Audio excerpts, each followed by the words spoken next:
del libro universitario y a continuación la conferencia magistral Los virus, nuestros maestros por la doctora Susana López Charretón en el foro Miguel Vélez Arceo de la Casa del Lago de la Universidad Veracruzana. Y también hay que recordar que la doctora Susana López Charretón le fue otorgada la Medalla Internacional al Mérito Universidad Veracruzana. Adelante.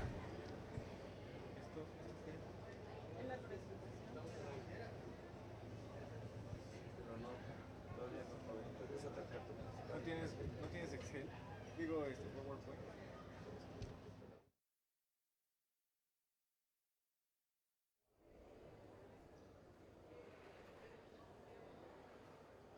Bueno, pues les invitamos a tomar asiento, por favor. Vamos a dar inicio a la primera conferencia magistral en el marco del foro académico Puentes y Fronteras, Migración, Cultura y Derechos Humanos, en la edición presencial de la Feria Internacional del Libro Universitario La FILO 2023.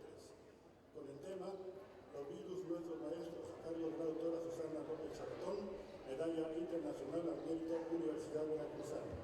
Habrá de moderar esta conferencia magistral el doctor Roberto Centeno Cuevas, director general de investigaciones, a quien le cedo el uso de la palabra. Adelante.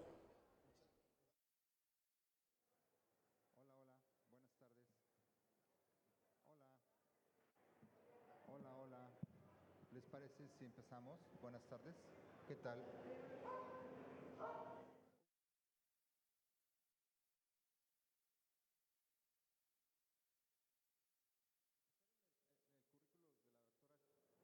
López Carretón, pero lo acaban de revisar hace ratito y fue impresionante. Entonces, para evitar leerlo otra vez, me da mucho gusto que esté aquí con nosotros la doctora Susana López.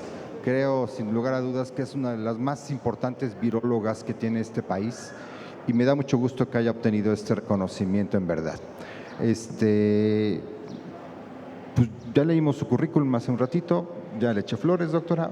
Bienvenida. Adelante, por favor. Muchas gracias.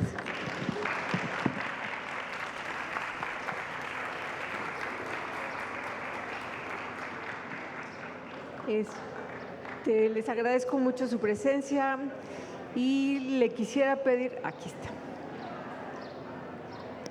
Bueno, titulé la plática Los virus, nuestros maestros, porque quisiera platicarles por qué estudiamos virus y qué es lo que estamos aprendiendo los virus y lo que nos están enseñando a todos. Entonces, si me pasa la siguiente, por favor. No sé si saben, pero vivimos rodeados de virus. Hay más virus que estrellas en todo el universo. En el océano hay más de 10 billones, 10 a la 13 partículas de virus, solo virus de bacterias. Esos virus de bacterias se llaman bacteriófagos. Si nosotros pudiéramos pesar todos los bacteriófagos que hay en el mar, pesarían más que 1000 veces la masa de todos los elefantes de la Tierra. Vivimos realmente rodeados de una gran cantidad de virus. Si me pasa la siguiente, por favor. ¿Pero qué es un virus? Los virus son las estructuras minimalistas más interesantes que conocemos. Son nanopartículas que solo pueden multiplicarse dentro de una célula. Son tan pequeñitos que solo contienen su material genético rodeado por unas cuantas proteínas. Pero dentro de eso tienen toda la información necesaria para poderse multiplicar dentro de una célula. Y por eso conocemos a los virus. La mayor parte de los virus que estudiamos son virus que nos causan enfermedades, que no son todos los virus. ¿Me pasa la siguiente, por favor? Ahora es importante que sepan que hay virus no solo para las personas, sino que hay virus para todos los seres vivos que existen. Hay virus para bacterias, hay virus para parásitos, hay virus para todos los mamíferos y plantas que conocemos, para todos los seres vivos. Inclusive recientemente hemos descubierto que hay virus para virus. Hay virus que dependen de otros virus para poderse multiplicar. Si me pasa la siguiente. ¿De qué tamaño es un virus? En esta fotografía que les estoy poniendo aquí, lo que ven en morado es una célula de nuestra sangre. Lo que ven en verde son las bacterias, para que vean el tamaño. Y lo que no ven, que tiene una flechita blanca, que es un puntito, es un virus. No se puede poner un virus en una misma fotografía porque son tan pequeñitos que los tenemos que ver con otro tipo de microscopios, que son los microscopios electrónicos. Pero sabemos que pueden ser hasta 10,000 veces más pequeños que una célula.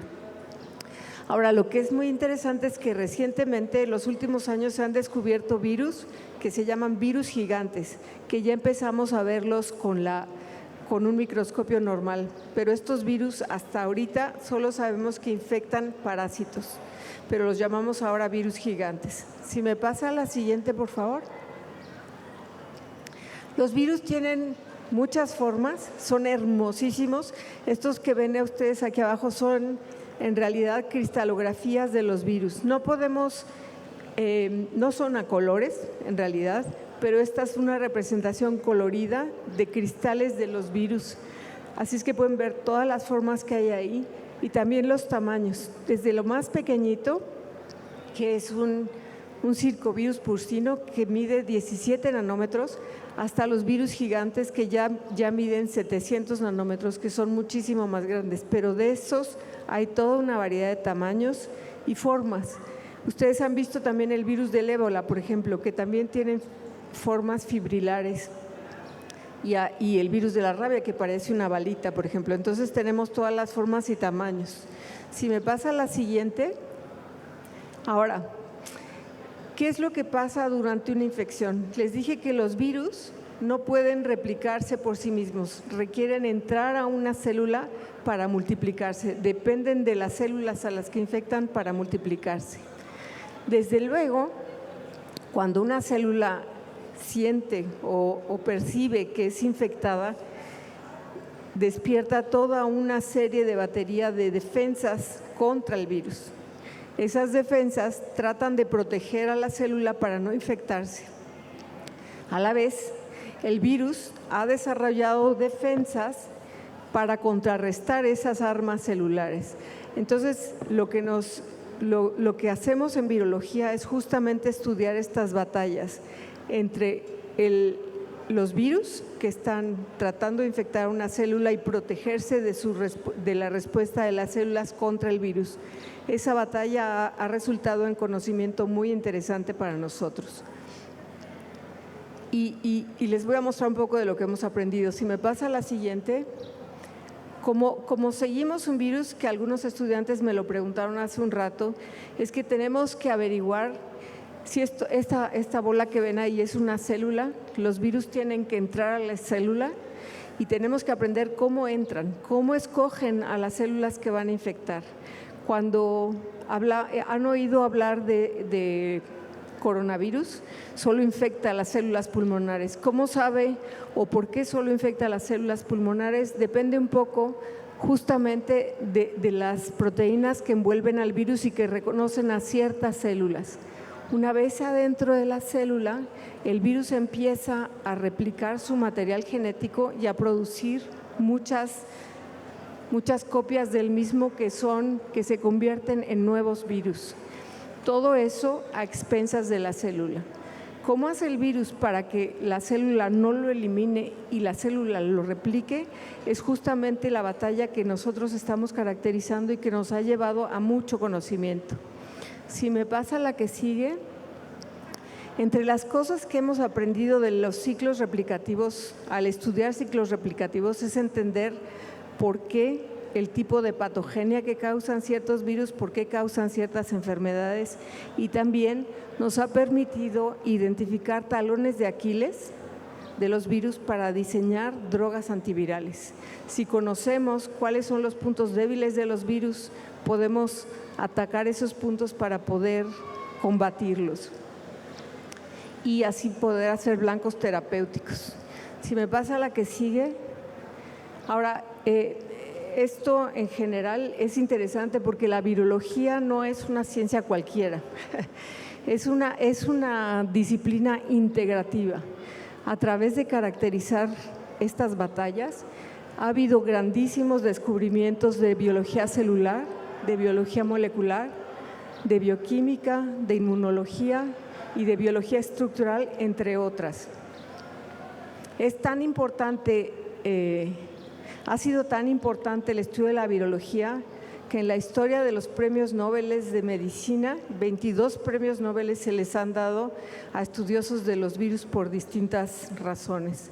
El más reciente fue en 2020 a 3 investigadores que descubrieron el funcionamiento del virus que da hepatitis C, que es un virus que causaba una enfermedad, bueno, sigue causando una enfermedad terrible, pero gracias a sus estudios se ha logrado tener ya métodos de control de la replicación de este virus y controlar la infección. Si me pasa a la siguiente. Como les dije, estamos rodeados de virus, pero además, una de las cosas que hemos aprendido recientemente es que tenemos 10 veces más bacterias que células en nuestro cuerpo. A eso le llamamos el bacterioma. Necesitamos de las bacterias con las que convivimos en la piel, en las vías respiratorias, en las vías digestivas. Pero por otro lado, hay 100 veces más de virus en todo nuestro organismo. Y eso es algo que es un descubrimiento reciente. Nunca pensamos que podíamos tener virus que no nos hicieran daño.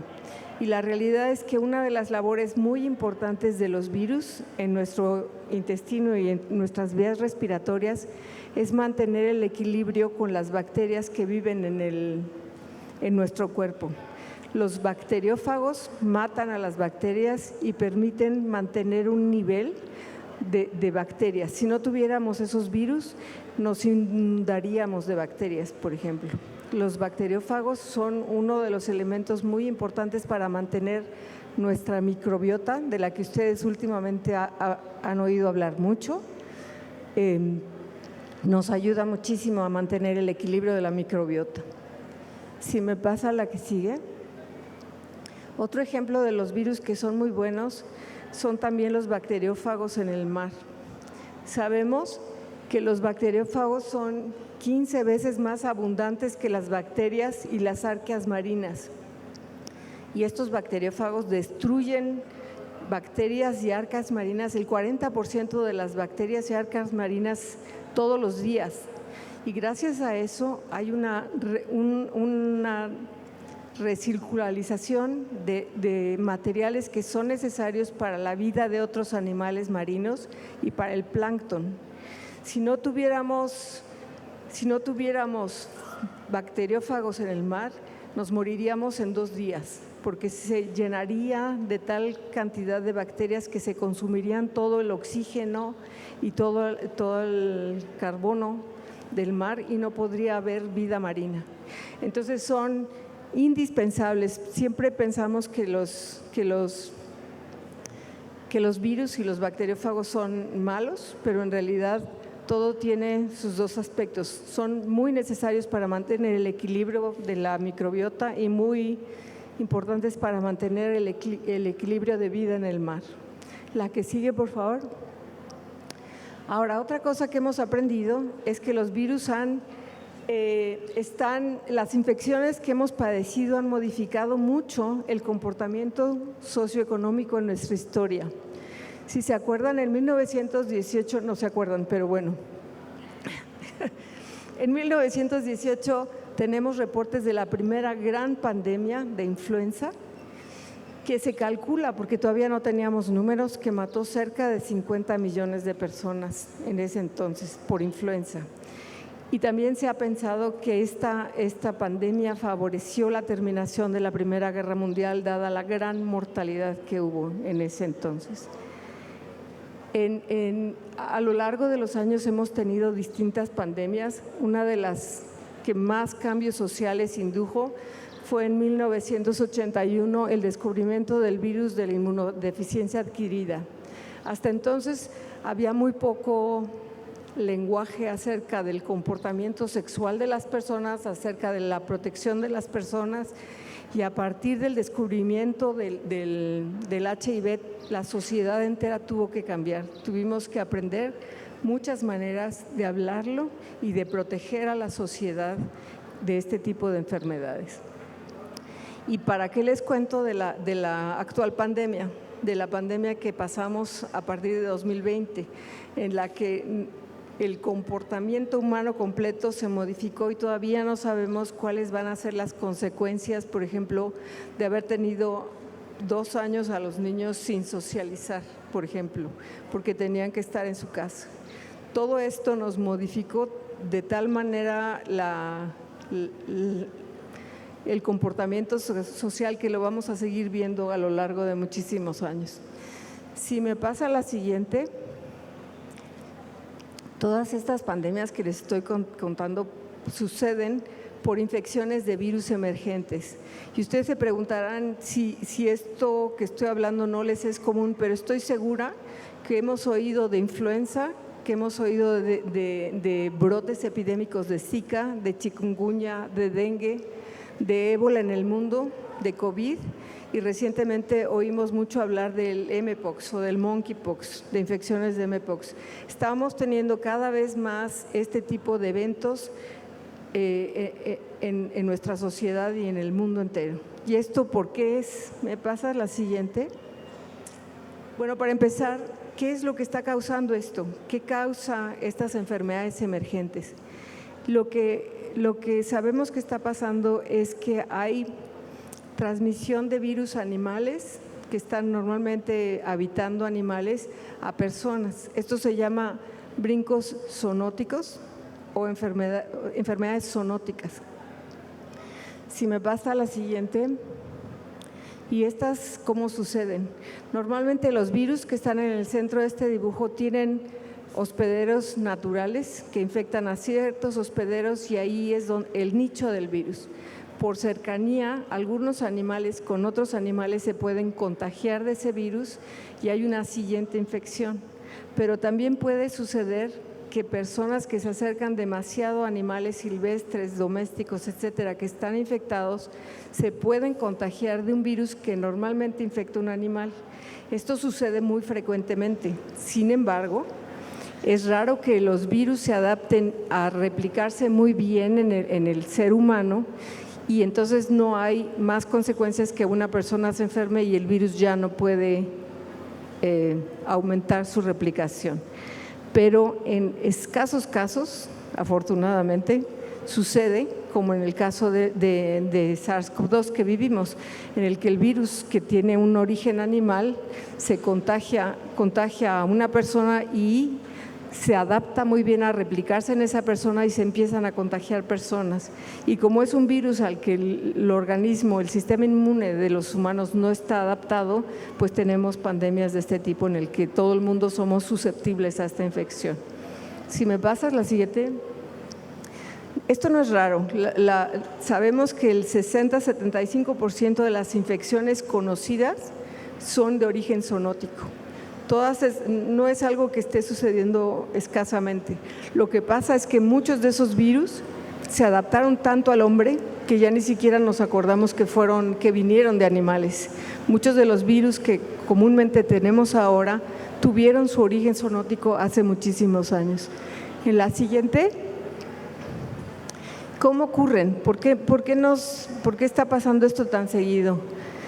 En parte ha aumentado mucho la venta de animales vivos, los mercados de animales en vivo, las costumbres de granjeo de animales masivamente, la cacería de animales silvestres en muchas partes o el contacto muy cercano con animales domésticos. Todos esos son puntos en los que nos acercamos más de lo común a animales que podrían estar enfermos y contagiar a la persona.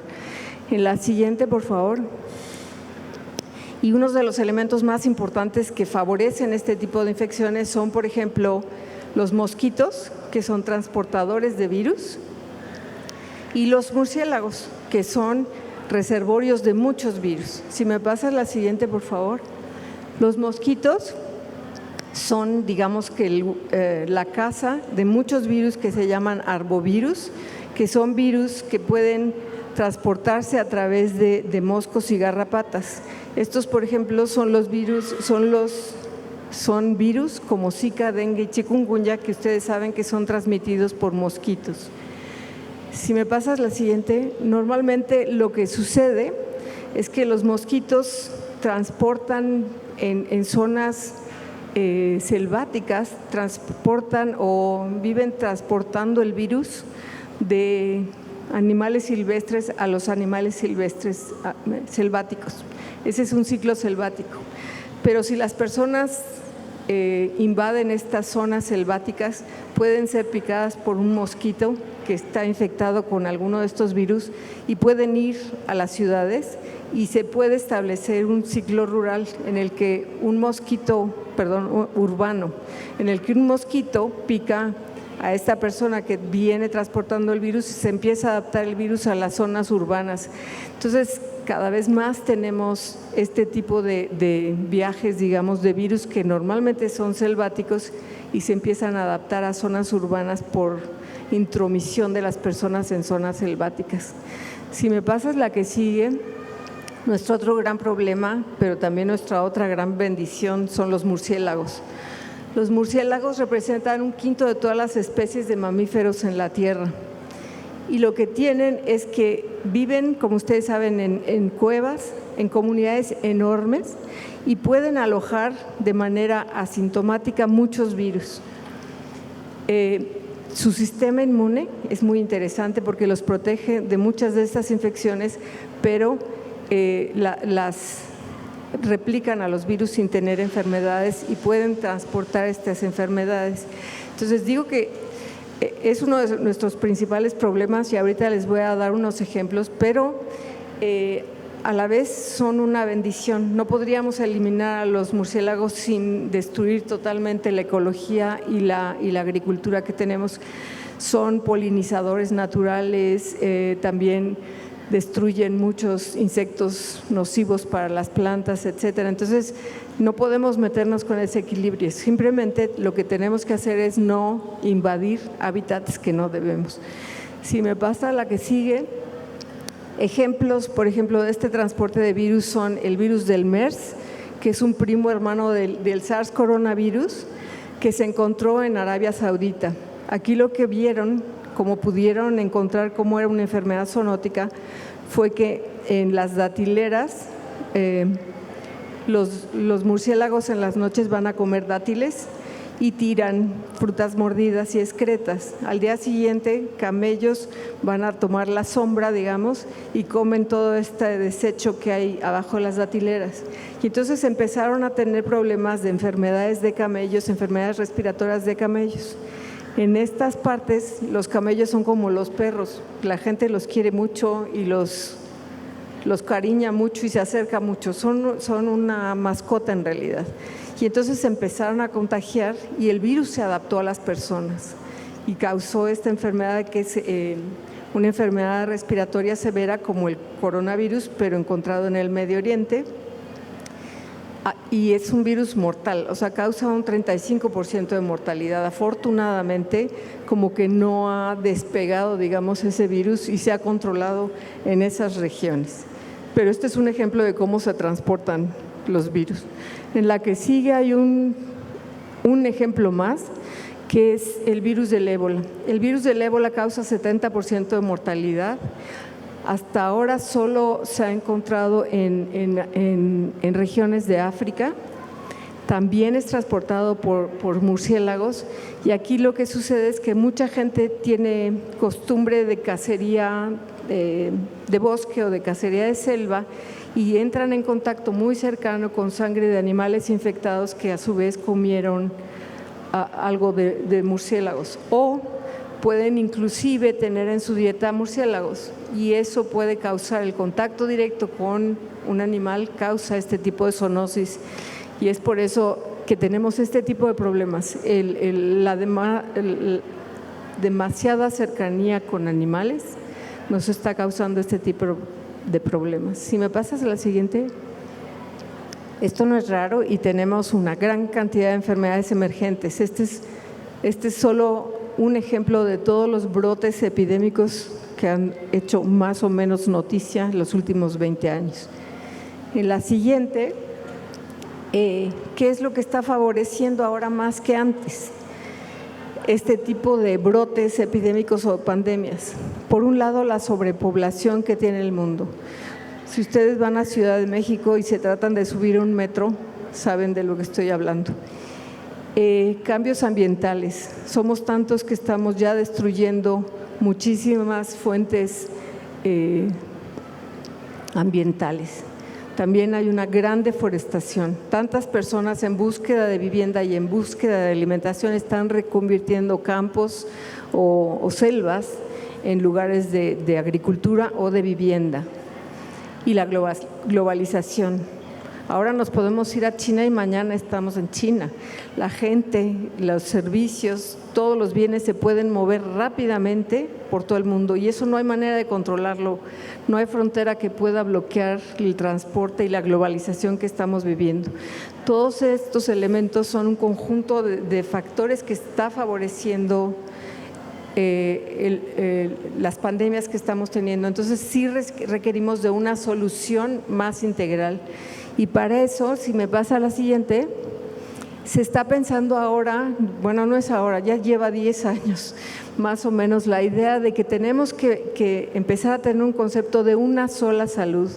Ya no es la salud humana y la salud veterinaria y la salud, etcétera. Tenemos que tener en conjunto la salud del ambiente, la salud de las personas y la salud animal y verlos como un todo. No podemos separarlos.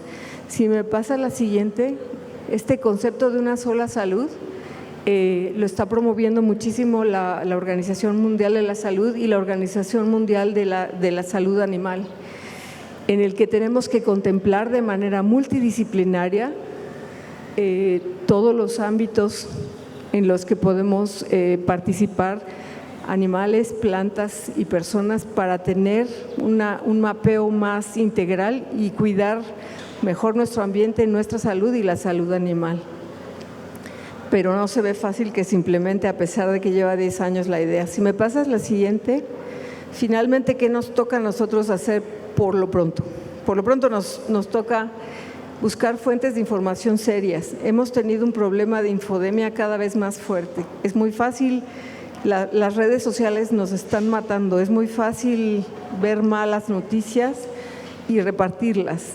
Y yo creo que necesitamos ser muy responsables y buscar fuentes de información muy verídicas. Vacunas, hay vacunas contra muchas cosas, contra muchas enfermedades y las debemos de usar con nuestros niños. Yo creo que ha habido muy mala información, sobre todo en países desarrollados, en los que ya piensan que no necesitamos más vacunas, que ya los niños no se deben de vacunar porque ya ni existe, por ejemplo, la polio. Y el problema es que no existe porque estamos vacunados, pero en el momento en que empieza a bajar la vacunación de algunas de estas enfermedades, polio o sarampión, por ejemplo, empezamos a tener brotes incontrolables y desafortunadamente letales. Protegernos a nosotros y a nuestras familias. Yo creo que el uso de cubrebocas en lugares cerrados lo tenemos que adoptar. O sea, si nos vamos a subir a un metro o a un camión lleno de personas, no sabemos si alguien está enfermo. Nada nos cuesta protegernos un poco, usar higiene de manos, que es muy importante. Han bajado las enfermedades gastrointestinales y las respiratorias en esta pandemia gracias a solo esas medidas. Y pues cuidarnos. Si me pasa la siguiente, en la Sociedad Mexicana de Virología, a la que yo pertenezco, estamos trabajando también un poco en hacer educación para niños y hemos escrito algunos libros que son a nivel infantil, pero con la doble intención de que los lean con sus papás, porque queremos promover el uso de las vacunas y explicar por qué son buenas las vacunas y cómo funcionan.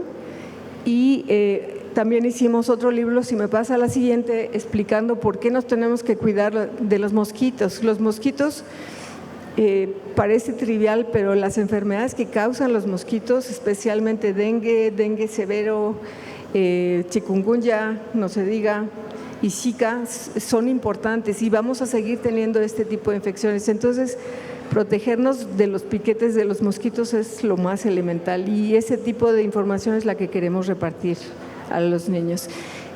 Y creo que, si me pasa la siguiente, pues nos tenemos que prevenir. Y la siguiente, les doy muchísimas gracias por su atención.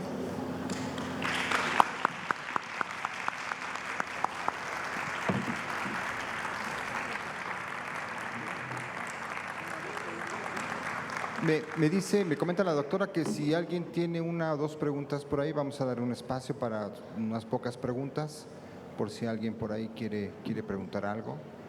Nadie se anima. Adelante, doctor.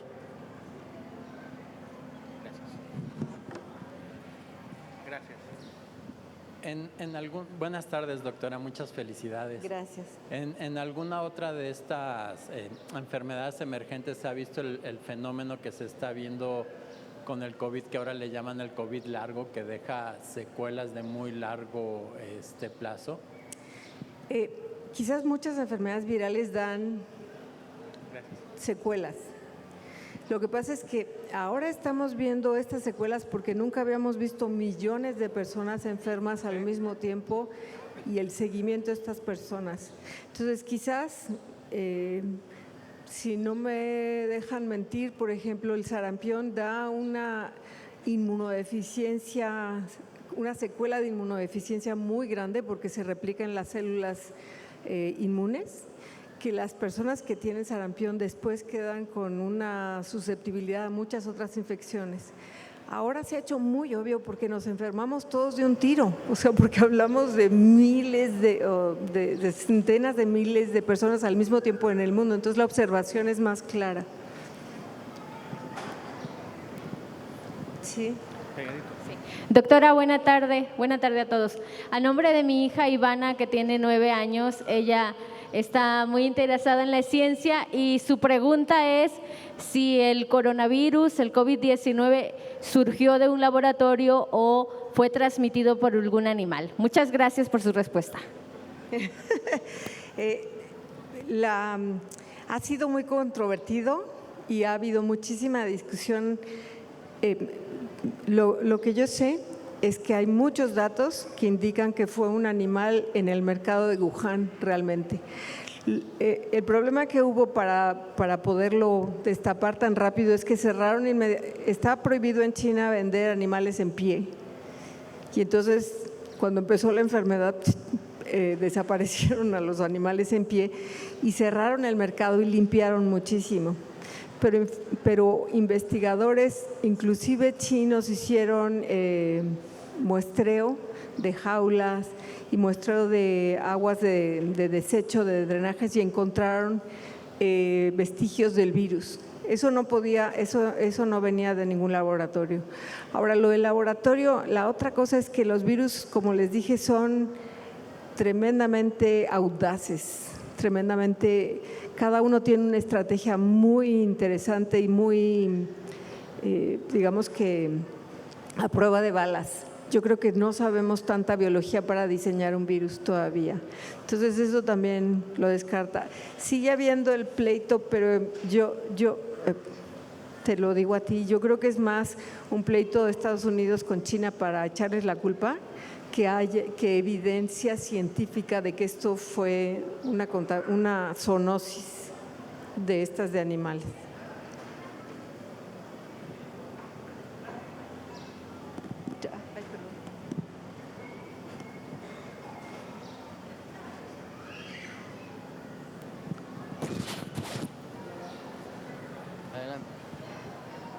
Doctora, muchas felicidades, un honor conocerla y poder escucharla. Quería comentar también que además los virus se ha documentado también que fueron ese eslabón en el origen de la vida, ¿no? Del mundo RNA a los organismos ya de DNA, ¿no? Por estas enzimas y estas transcriptasas reversas que pueden tener esa posibilidad de generar un material genético a partir de otro, cuando se supone, o bueno, se estima que en un mundo antes de las células eran los organismos de RNA los que cohabitaban el planeta, ¿no? Sí, gracias.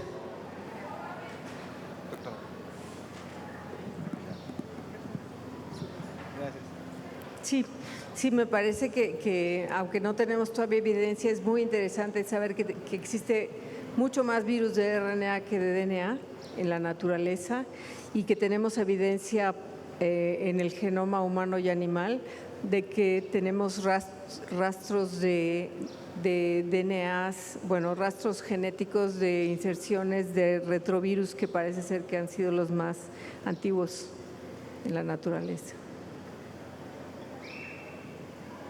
No veo nada. Sería la última. Muchísimas gracias.